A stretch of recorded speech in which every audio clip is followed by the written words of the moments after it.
Hey, Wilbur, what are you doing in our video? You get out of here so we can get our children's church started this morning. Hey, boys and girls, good to see you back at Kids of Central this morning. We're excited about what's going on. After we finally got Wilbur out of the way, I think we can get this thing rolling. So the first thing we're going to do this morning is start out with a song. So everybody get ready, get up, get yourself ready for some good movements. And Miss Hughes is going to come lead us in a song. Good morning, good morning, good morning. Well, before songs today, we have a giant thank you we want to give. Every Sunday, you see all of our posters, our games, our things on the wall. Well, we want to thank Mrs. McGregor, who works in our office and in our school, but in our office, and she is the graphics lady, and we just tell her what we want, and she goes to town. So if you see her, if you're one of our kids, I think a great big thank you. Maybe your mom will give you her phone, and you could text her a thank you, because she sure makes our life a whole lot easier. So thank you, Mrs. McGregor, for all your hard work, for making the visuals for Kids Church. Amen. Okay, we've done this one before. I just want to do it again because I really like this song. It's one of my favorites. So we're going to do favorites, my favorite today. And I'll put it down just a second. You're going to do a really cool song when I'm done. Brother Copeland's coming back, and he's going to do the silliest, funny song. You're going to love it. So get ready to laugh. So this is a little more serious, but it's not serious. And then you're going to laugh. It's going to be so much fun. Okay, he's still working on me. Here we go. He's still working on me to make me what I ought to be. It took him just a week to make the moon and the stars, the sun and the earth and Jupiter and Mars. How loving and patient he must be. He's still working on me. Oh, oh, oh, there really ought to be a sign upon my heart. Don't judge me yet, there's an unfinished part. But I'll be perfect just according to his plan, fashioned by the master's loving hand. Oh, oh, oh, he's still working on me to make me what I ought to be. It took him just a week to make the moon and the stars, the sun and the earth and Jupiter and Mars. How loving and patient he must be. He's still working on me. Oh, oh, oh, he's still working on me. Oh, oh, oh, he's still working on me. Oh, oh, oh, oh. Wow, boys and girls, I'm glad the Lord's still working on me. And if he's still working on me, he can probably still work on you too. No problem about it. He can do the job. And I'm excited about today. And I always like fun songs. And because I'm just kind of, a big kid myself. And this morning we're going to learn one. If you don't know it, it's called Fried Ham. Can you imagine that being a song that we would sing in church? But we're going to try it this morning anyway. And it's basically the same words over and over. You just do it a different style. So we're going to start out just learning the regular style. So if you don't know it, listen, we'll do it again. If you do know it, be sure you're singing with me. Are you ready? It goes like this. Fried ham, cheese and bologna, and after the macaroni we'll have onions, pickles, and pretzels, and then we'll have some more fried ham. Fried ham, fried ham, fried ham. And then you say same song, second verse, and change the style. But let's go back through the first one again so you kind of get it. Are you ready? Fried ham, cheese and bologna, and after the macaroni, we'll have onions, pickles, and pretzels, and then we'll have some more fried ham. Fried ham, fried ham, fried ham. Same song, second verse. Operator style, a little bit worse. Then you grab your nose and go, fried ham, cheese and bologna, and after the macaroni, we'll have onions, pickles, and pretzels, and then we'll have some more fried ham. Fried ham, fried ham, fried ham. Same song, third verse. Football style, a little bit worse. Fried ham, cheese and bologna, and after the macaroni, we'll have onions, pickles, and pretzels, and then we'll have some more fried ham. Fried ham, fried ham, fried ham. I don't know about you, but that kind of drives me crazy. Makes me hungry too. Anyway, I hope you enjoyed that. There's nothing spiritual about that song at all, but it is fun, and maybe we'll learn it some more as we get back in church together. But right now, boys and girls, just want to say a big welcome again. Thank you for joining us every Sunday morning. And we're excited about what the Lord's doing and all the excellent spirits that we've learned about from different people. And I'm excited about today's lesson as well. We're going to talk about a lady today. But before we talk about our Bible story, Miss Gloria is going to come back and lead us in some more good stuff. Okay, well, I'm so excited because it's about a girl today. I'm excited when God in His Word teaches us how to be good guys and good girls. But we're going to move on to our memory verse. And if you got your letter, you know who our lesson's going to be about. So we're headed over to the board because this girl started out just a regular girl, but she became a queen. And so we have, and I'm going to fall over, sorry. We're going to do the queen hat here, the queen crown, queen hat, queen crown. So our verse is Esther 4:14b. Now, how many of you know, you can look at me and say, Miss Hughes, I know what B means. Well, B means that there's some of the verse before. So see these three dots, 1, 2, 3. There's some words over here that we're not worried about today. We're not going to learn them in our verse. We're just learning this part. So Esther 4:14b, the end of the verse says, who knoweth whether thou art come to the kingdom for such a time as this? Esther 4:14b. Who knows that God didn't have you right where you are for right now? Holy cow, yeah.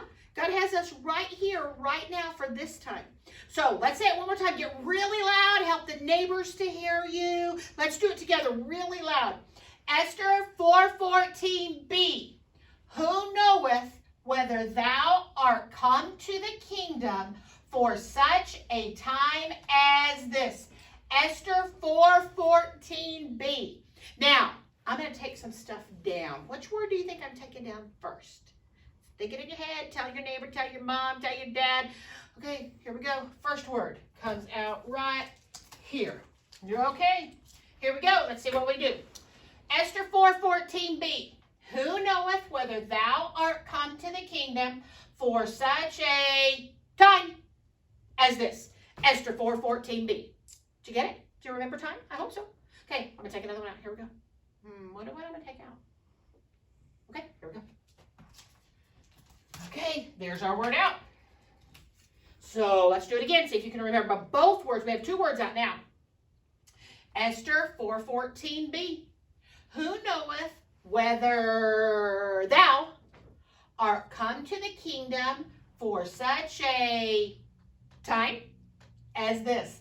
Esther 4:14b. Okay, I'm going to take one more out. Which one do you think I'm going to take out? Oh no, it's a bigger word this time. Not a little word, a big word. Well, I think I'm going to go right here, and I'm just going to take this word right here out. I'm not even telling you what the word is, but here we go.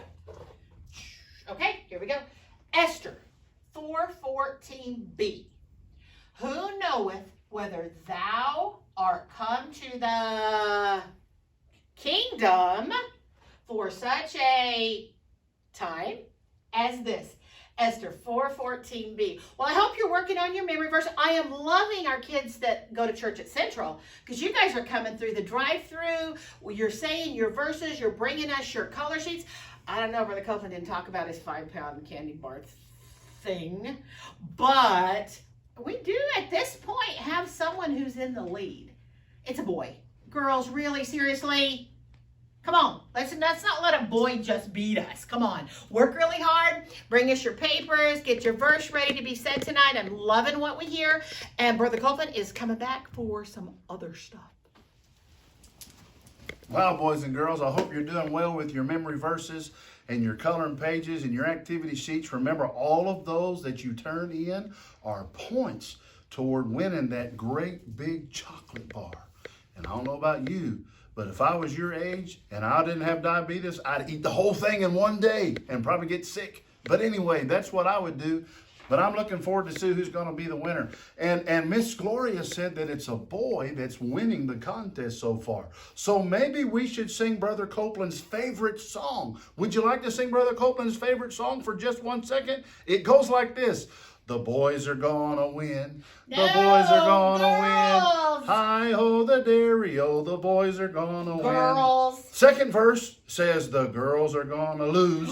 The girls are gonna lose. No. Hi-ho the dairy-o, the girls are gonna lose. I hope you enjoyed that. I'm just kidding, but the boys are gonna win. Ha ha ha. Anyway, now guess what time it is, boys and girls? It's time for our missionary story. I am really, really enjoying our missionary stories.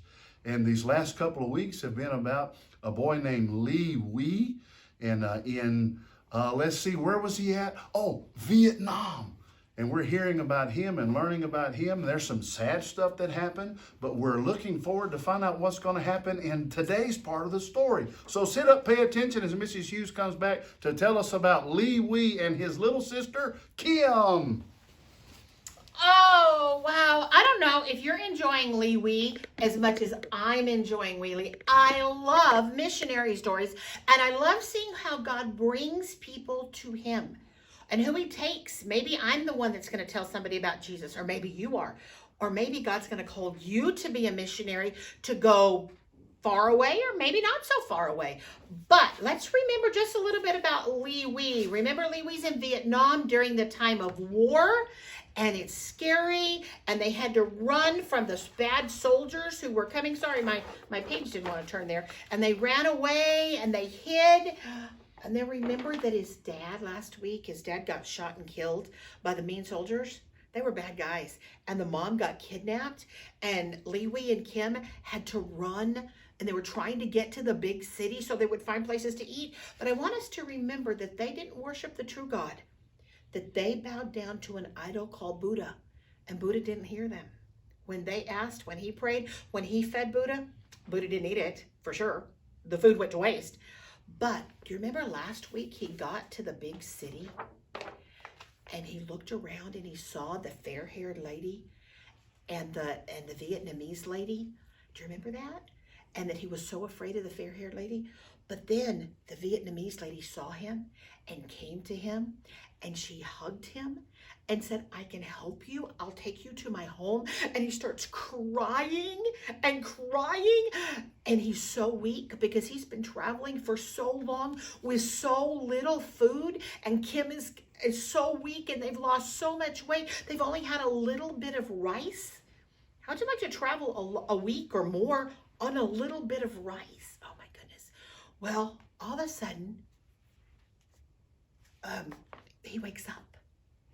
And he wakes up in a room that he looks around, and he's looking at the room, and it's like, where am I? Well, he had kind of passed out. And Ko Hai, which was the Vietnamese lady, Ko Hai, she had brought him back to the orphanage. Remember we talked about the orphanage? She brought him back to the orphanage, and he woke up, and he looked around, and then he saw Kim over on a mat. And Ko Hai had brought some food to him, and he tried to eat it too fast, and she told him to slow down. I'm just reminding you because it's really important for the next part. He decides he can't do this. He's afraid because he knows that fair-haired lady is there, and she's going to take Kim, and she's going to go put her in another country and take her eyes. And is that the truth, though? Is that really what the fair-haired lady wants to do? It's not. But he had been told a lie by the village priest. Remember that? So he picks her up. New stuff now. He picks her up, and he's going to go out the door with her. And at that moment, see, Ko Hai's pretty smart. They're not the first little ones that have come to the orphanage. And Ko Hai comes in, and she has food, and oh, it smells just like the food that his mama used to make. It's got rice and broth and some fish, and he can smell, and he's still hungry. Even though he had a little bit of food, he is still hungry. And Ko Hai said, well, you can leave if you want. But if you want to stay, I have some clean clothes. You can take a bath. I've got this food for you and Kim. I'll take care of you. And he keeps smelling the food and thinking about his mom. And Ko Hai kind of looks like his mom. And boy, does he miss his mom. And he wonders where she is. He can't find his mom. He doesn't know. And he's still sad. His heart is so sad that his dad is gone. So he decides he's at least going to stay, take a bath, get some food, get some new clothes. So he goes behind the screen. They didn't have a bathtub where you could turn the water on like you and I do. They had a big tub. And they had to pour the water in the tub, and he had to scrub with a brush and pour the water with a cup over his. But boy, he hadn't been that clean in a while. And then he noticed that before that, he had noticed that someone had cleaned Kim up. She had clean clothes on. She looked so pretty. She's such a pretty little girl, and she wasn't dirty anymore. So then he comes out, and he's all good, and Kohai gives him the food, and she kind of leaves. She doesn't want to overwhelm him, and he starts to eat. And then he remembers, oh no, I didn't offer some of the food to the Buddha god. Oh no. And that could be really bad. I mean, the Buddha might kill him for not doing that. So he takes some of the food over and he goes to the Buddha and he puts some of the food in front of the statue and he prays and he said, would you please help me find my mom? Would you please help me keep safe? Does that Buddha hear him? Or is it just a rock? I think it's just a rock, and rocks don't hear. But that's not how he's been taught. And so he prays and he gives some of the food to the Buddha god. Then Kohai comes back in to the room and she says, and he decides he's going to stay for a while. And he stays for a while and Kohai starts just talking to him. And she sees his Buddha and she knows because she learned that when she was a little girl. And she says, you know, that's not really a god. That's just a rock. I'd like to tell you. And she starts telling Kohai about Jesus, about the true God who created the earth and who sent his son, Jesus Christ, to die on the cross for our sins, so that if we accept Jesus as our Savior and ask him to forgive our sins, then he rose from the dead, so we know he's God, and he would take us to heaven. Holy cow. We had never heard that before. How would you like to hear about the true God for the first time?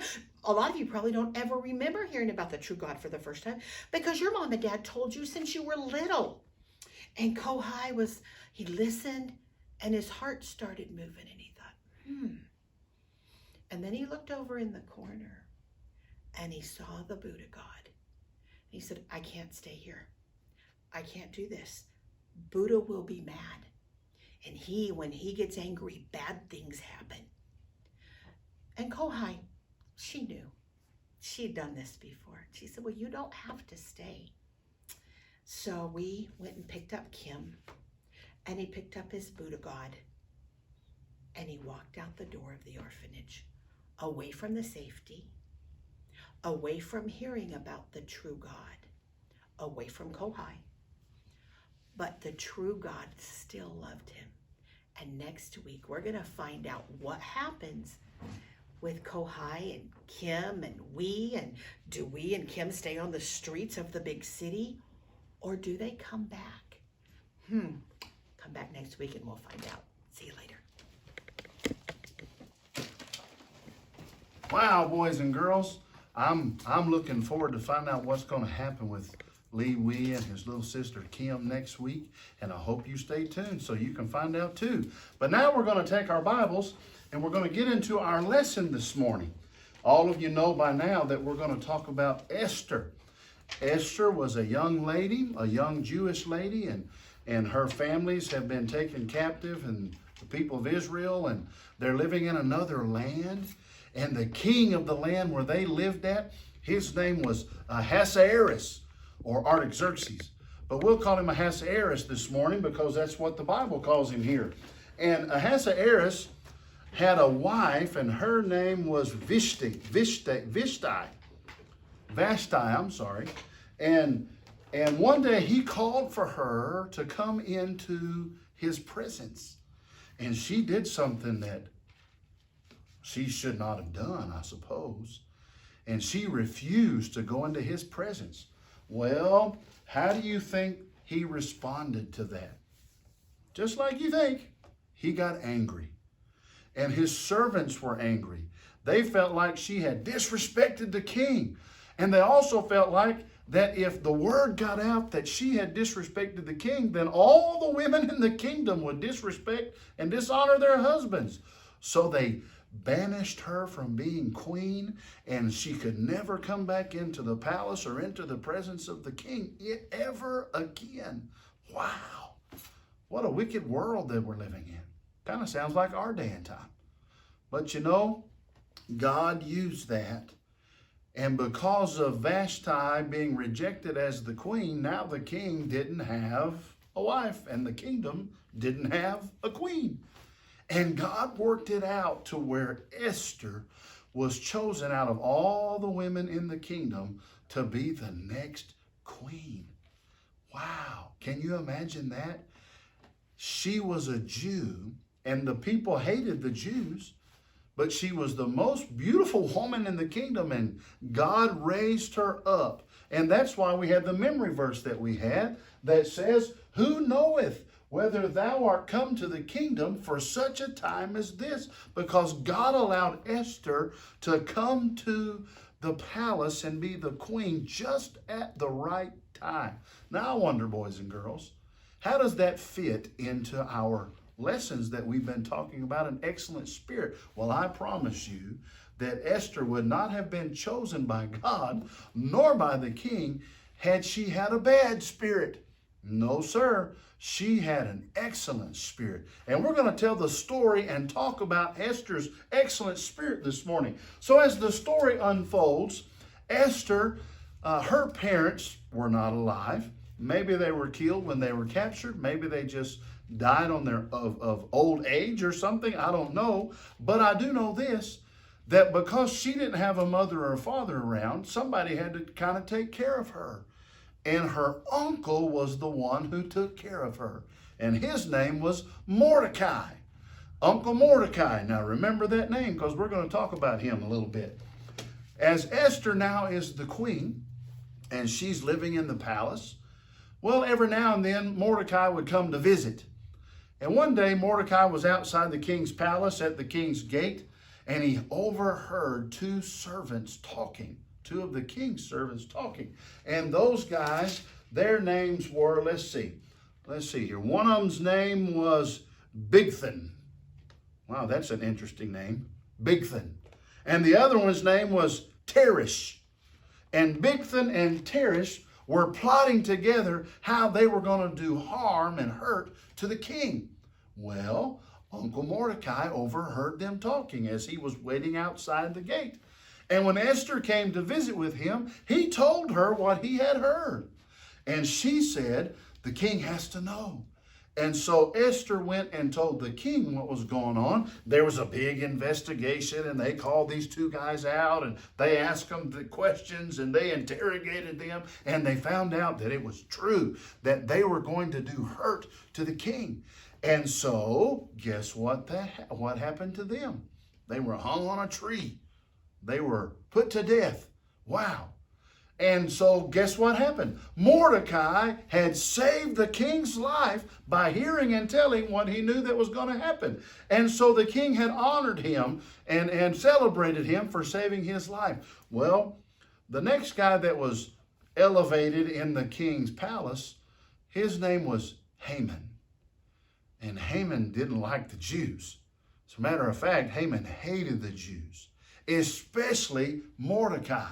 Because when everyone was supposed to bow and worship and all that stuff, Mordecai stood for the Lord and would not bow. Remember, we heard about other boys that wouldn't bow. Daniel wouldn't bow to the king. Shadrach, Meshach, oh, that's the wrong names, isn't it? Hananiah, Azariah, and Mishael wouldn't bow to the king. And they both, one was thrown in the lion's den, 3 were thrown in the fiery furnace because they wouldn't bow. Well, it's kind of the same things getting ready to happen here. Haman was angry because Mordecai wouldn't bow to the king. And he went to the king and told him that there was another group of people living in his kingdom, and that they had other laws and they had other gods and they had this, and they didn't like the king and they didn't like his rules. And he convinced the king that the Jews should be destroyed. Wow. Nothing new, I suppose. The Jews have been under attack ever since the beginning. And even some today are still suffering those same accusations and attacks in our world, because they're God's chosen people. And God always takes care of his people. And so Haman devised a plan. And he wrote it out, and he asked for 10,000 talents for all this message to go throughout the kingdom. And sure enough, the messengers went throughout the kingdom and said on certain day that all the Jews were going to be destroyed. Well, how do you think that made the Jews feel, boys and girls? Pretty sad. The Bible says that they mourned and put on sackcloth and ashes and sat outside and cried out to God. And guess what happened? God heard their cries. See, remember, Esther is a Jew. And she's in the palace. She's the queen. And so Mordecai tells her, Esther, we're going to be destroyed. And you may save yourself by not telling the king that you're a Jew, but the rest of your family, the rest of your nation, the rest of your people are going to be destroyed. And that's why God brought you to the kingdom for such a time as this. Now, Esther knew the rule. You weren't allowed to go into the king unless he called for you. And if you came into the king without being called for, off with your head. And she told Mordecai, Uncle Mordecai, you don't understand. If I go into the king, I could be killed. And he reminded her, well, you may save yourself, but your family's going to die. Your household's going to die. Your people are going to die. And if you don't do it, God might raise up somebody else. See, back in chapter 4 again, says, then Mordecai commanded to answer Esther, think not with thyself that thou shalt escape in the king's house more than all the Jews. Don't think that you're going to get by with this. Somehow, some way, somebody's going to find out you're a Jew and you're going to die anyway. Yeah. And then he said, for if thou altogether holdest thy peace at this time, if you don't say something, if you don't go to the king, then shall their enlargement and deliverance arise to the Jews from another place. See, God always has somebody to do the job. See, if God wants you to do something and you won't do it, God will just find somebody else to do it. That's why we should always do what the Lord asks us to do, so that God can use us. But if we don't, so how do you think Esther's spirit's doing here so far? Think she's a little scared? Yeah, she knows. If she goes to the king, now she knows if she don't. So one way or the other, And so the writing has been signed. It's been sealed with the king's ring. It's been sent to the kingdom that all Jews are to be killed. Haman even made a special place, a special tool called say it one more time, gallows. Sometimes I get confused between two languages. I was looking at the word, and in my mind it said gallo, which is a rooster in Spanish. Gallows. And he was going to hang Haman, or Haman was going to hang Mordecai in public to show that he really was the problem that led to all this stuff happening. But anyway, so Haman's trying to kill Mordecai, and the king has made a decree that all Jews are going to die. And wow, there's only one person that can do anything about it. And her name is Esther. And so Esther tells Mordecai, she said in verse number 16, go gather together all the Jews that are present in Shushan, that's where the palace was, and fast ye for me, and neither eat nor drink 3 days. 3 days, pray and fast. Night or day, I also and my maidens will fast likewise. And so will I go in unto the king, which is not according to the law. She said, guess what? If you'll pray and if you'll fast and if you'll seek the God of heaven for my sake, then I'll do the same thing, and my maidens will do the same thing, and we'll do it for 3 days. No food, no water, 3 days. Just pray and ask God to do something great. And then she said, and if I perish, I perish. You know what, boys and girls? She decided that she was going to have an excellent spirit, and she was going to do what nobody else could do, because she had been brought to the kingdom for such a time as this. Yes, she prayed. Mordecai prayed. All of Israel that was gathered together there at Shushan, they prayed and they fasted for 3 days. And then Esther went into the king. She knocked on that door to his chamber, and she opened that door and she went right in. She wasn't invited. She could have been put to death. But God had her there for just that time. And she talked to the king and she told him the conniving story that Haman had concocted against her people. And they weren't against him. They weren't against anybody else. They just were going to serve their God and do what was right. And the king loved her. And he said to her, what would you like for me to do? And as the story goes on, a new decree was written. The Jews were freed from their slaughter. And guess what happened to Haman? Haman was hanged on the very gallows that he built. And Mordecai was lifted up and made a servant of the king. And all of Israel was saved because one young lady had an excellent spirit. She decided, even though this is hard and even though it may cost me something, I have to take a stand for God. And she stood up for God and went to the king, and the king honored her because God had brought her to the kingdom for just that moment. Boys and girls, we don't know what God's doing in our lives. We're in a strange time. We're in weird circumstances. Governors are breaking the Constitution and telling churches they have to close their doors. And some of them are saying maybe even for a year that churches can't go back together. And even out in California, they said that they could come back together, but they can't sing. Or maybe that was Kentucky. Yes, that was Kentucky. They can have church, but you can't sing. Wow, that's ridiculous. But you know, boys and girls, those that are saved, we may not be Jews, but we are also God's chosen people. And if we will take a stand for God and have a good spirit, maybe we can be somebody that makes a difference in our world, like Esther did. She saved all of her people. Boys and girls, we've talked about Daniel, we've talked about Gideon, we've talked about the 3 Hebrew children, and now today we're talking about Esther, a young lady.